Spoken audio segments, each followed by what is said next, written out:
Shalom Aleichem, everyone. We are continuing here in Hachzeg's learning of the Pele Yoetz. Today is day number 70. New chapter, Umnus. We're talking about learning a trade.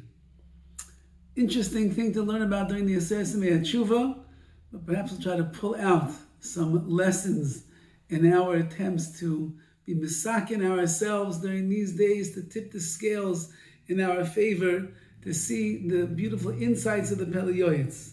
Rabbi Chazal teach us, Shechayev Adam Lelamed Es B'na Umnus. A person is obligated to teach his son in Umnus, a trade, profession. V'shilamdenu Umnus Nikiya V'kala. And when you teach him that trade, it should be something that is clean and easy.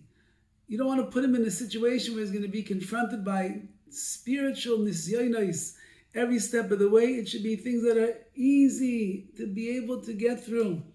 And it should be clean from not being involved with gezel, with stealing, clean from not being involved with having to come in contact with shmir seinayim issues and the like, as we shall see.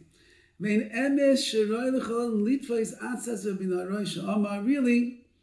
like it says over there in the Mishnah, Rabbi Naroi said, I would abandon all of the trades in this world. And I would only teach my son Torah. Actually, says the Pele Yoetz, that would be the best thing that we could do. Just teach him Torah. Let him become a Talmid Chacham and steig in that way. Later in the Sefer, we'll have a section called Torah. And in Torah, will explain how to train our children, how to raise them in such a way. But nevertheless, maybe not every single child is, every child is not made out for learning 20, 30, 40, 50 years undisturbed. Not everybody has what's called the Sitzfleisch, the ability to sit down and just do what they do in front of the Gemara.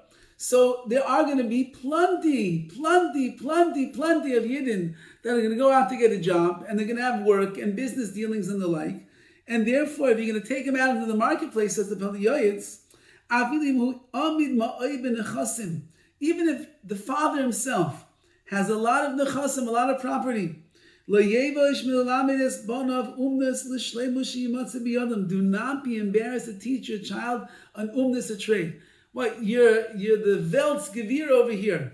You own so much property. You have so many houses and so many buildings and so much land. Why are you teaching your son how to be a plumber? Why does he have to learn how to be an electrician? What are you doing over there? Don't be embarrassed, says the Pele Yoetz. Nobody knows what today is going to bring. Ki hazuzim zozim. The zuz, which is a coin, money moves, zazim, it moves around. We see with our own eyes. We see many wealthy people go all the way down and lose all of their money. To oblivion. And they have to go around begging for bread and for tzedakah and for money. But if only that wealthy man would have had some kind of a trade that he could fall back upon, he could have gone to that trade, and he could have been able to provide for himself in an honorable way. But since that he was relying only on the property, he was relying on the oil wells, he was relying on the investments, he was relying on his portfolio with all of his stocks and the like, and he doesn't have a trade behind him. So if God forbid he should end up losing that money, which is something that happens more often than we understand. So what does he have to live with then? If he has a trade, if his father would have taught him how to do something with his hands, physical, so then he would be zeich to be able to support himself properly. And another way, a trade is really even better than business investments. It's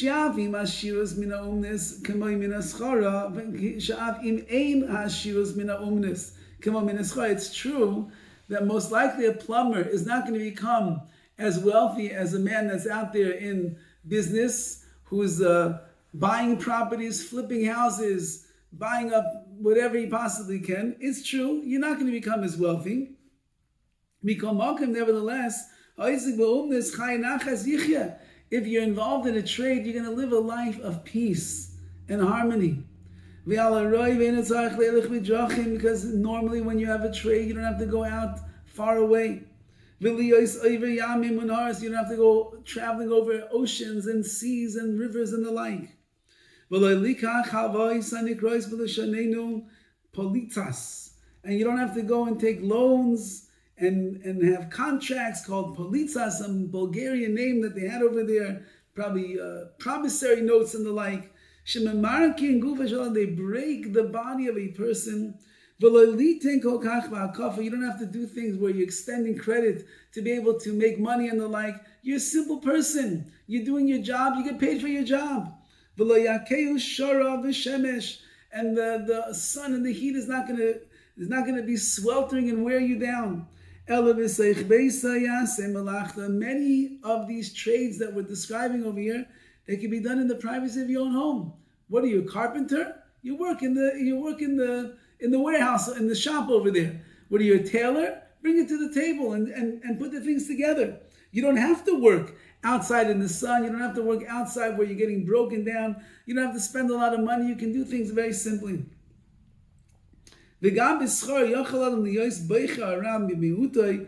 if you come to business dealings, you could choose the lesser of the evils. Don't start looking for, you gotta be a billionaire, I need to make so much.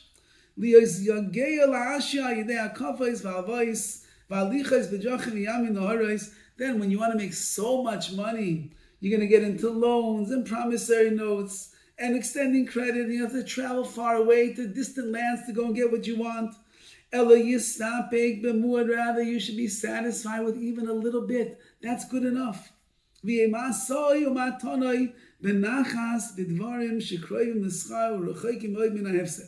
you should choose good things, pleasant things, where it's much more likely that you'll be able to be successful than those things that are long shots, because it'll only drive you crazy, says the Pele Yoetz.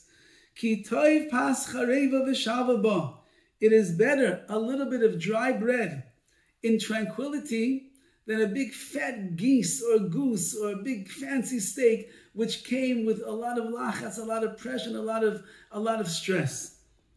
The Amru Rabbi saying, Chazal teach us, Echo batzal v'shed batzel. Eat an onion and sit in the shade. What does that mean? That means that even if all you could afford to eat is an onion, but you can do it peacefully in the shade, perhaps of the tree in your front yard, that's even better than having to work so hard, spend so much money, buy yourself fancy meals, and eat without the shade, without the nachas ruach, without the peace of mind. There's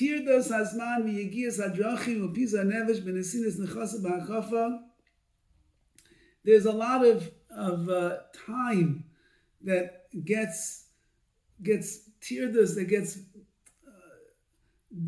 weighs down on a person, and the yigiyas hadrachim, they have to travel very far, and it wears down on their body as well. Upisa nefesh, their soul is all over the place. The anxiety and the like, benesinas nachasa ba'akafo, and they have to give over their property with some kind of extended credit. Minefesh abasi yechalo, their soul and their flesh can be destroyed. Shechayit tzayich, they live a life of suffering. They cannot serve HaKadosh Baruch Hu completely. Rather, all of their avodas Hashem, it's lacking, it's missing something, it's damaged.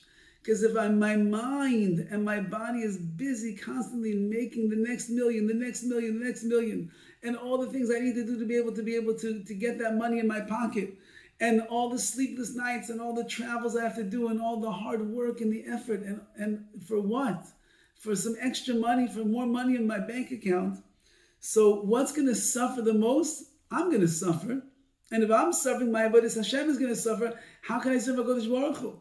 If my body is broken, if my mind is preoccupied with money and business dealings and the like, how do I go to daven to Hashem? How can I stand by mincha prayer, open up the sit in the middle of the day when my mind is swimming in money signs, how am I going to daven to HaKadosh Baruch Hu properly? How can I do that? How can I have a nice Shabbos table with menucha, with peace and tranquility, enjoying all my children, if all that is going on is the convulsing, so to speak, of my body, which has been working hard all week long, running here, running there, doing this, doing that. I heard from the son of a very, very, very wealthy person, multi-millionaire, maybe billionaire, I'm not sure. Father was a very frum person. And he said over that his father never, ever discussed business in the house. His children had no idea that his father was sitting on a gold mine worth millions and hundreds of millions, maybe billions of dollars. They had no idea what their father was busy doing all day long in the office. When he would come home, the business was left at the front door. It was only learning with his children, speaking with beautiful things with his children. The Shabbos tables was for Zmiros and Divrei Torah and more family time. They had no idea. When one of the sons went into the business with his father and he began to see what was going on, he was in absolute shock because his father made the house a house of Torah, a house of Ruchnius. It was conducive to spiritual growth. And that's what the Pele Yoetz is saying over here. It's very tempting over here when we get involved with the money, we're involved with the business, all these things, but it wears a person down, and then all of your avodas Hashem, pogrom, it's damaged, it's blemished, unless you know how to do it in the right way, where you can separate the world of business from the world of your avodas Hashem to be able to serve HaKadosh Baruch Hu properly. But that's 1 in a million, like this millionaire over here. It's 1 in a million that a person can do such a thing, and therefore choose, even in the world of business, choose those kind of jobs that will afford you the opportunity to serve HaKadosh Baruch Hu better. Choose for yourself a trade or a business that is clean and easy. Daven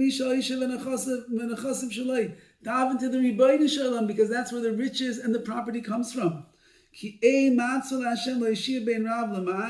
Nothing's holding Hashem back from helping you a lot or a little. And those that go purely, innocently, they go in the right way with HaKadosh Baruch Hu, He doesn't hold back from you, and you'll have a better chance of being successful in your dealings. What does it mean over here that your umnas, that your trade, your profession should be clean? It should be clean from theft. There should be no shyness. There should be no uncertainty in your business dealings. Every penny spent, every penny gained, everything is calculated in the proper way to make sure you're not stealing. Unfortunately,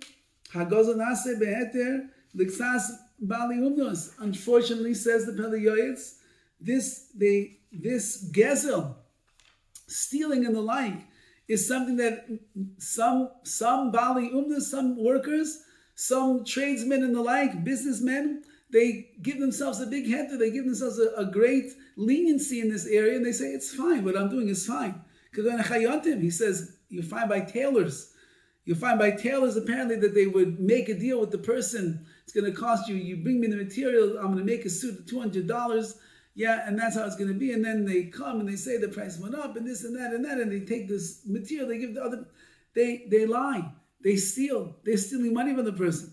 Merchants, there's something that they do is complete gezel, completely stealing. But they changed the name from theft to I'm playing hardball over here. That's the way you got to make the deal. That's the way you have to close the deal. And they say, no, it's my ingenuity, it's my quickness, it's my dexterity over here in the world of business. That's how I made the money over here. You're Ganav? Me? Ganav? No. That's the way you got to do things right now. Person who does such a thing will not really be successful. Like our right over there. But someone who goes straight, in the straight path of ehrlichkeit and business and halacha and Torah, he will find life and riches. He will not be lacking anything that he needs. He'll get exactly what he needs. He'll be happy with whatever. It's a lot, it's a little. It's done in honesty. It's done ehrlich. HaKadosh Baruch Hu is the one giving it. Thank you, Rabbi Nisham, for taking care of all of my needs. And perhaps it's something for us to think about during the Sesame Tshuva. Those that are dealing with monies and in business and the like, examine and make sure that there is no gezel, there is no stealing, there is no thievery, there is no misplaced belief in other people. Rather, we dive into the one who's in charge of our money, of our sustenance. That's the Ribbono Shel Olam. And the more that we involve HaKadosh Baruch Hu in our lives, in our businesses, in everything that we do, the more siyata d'shemaya and hatzlacha we are going to see. All the best.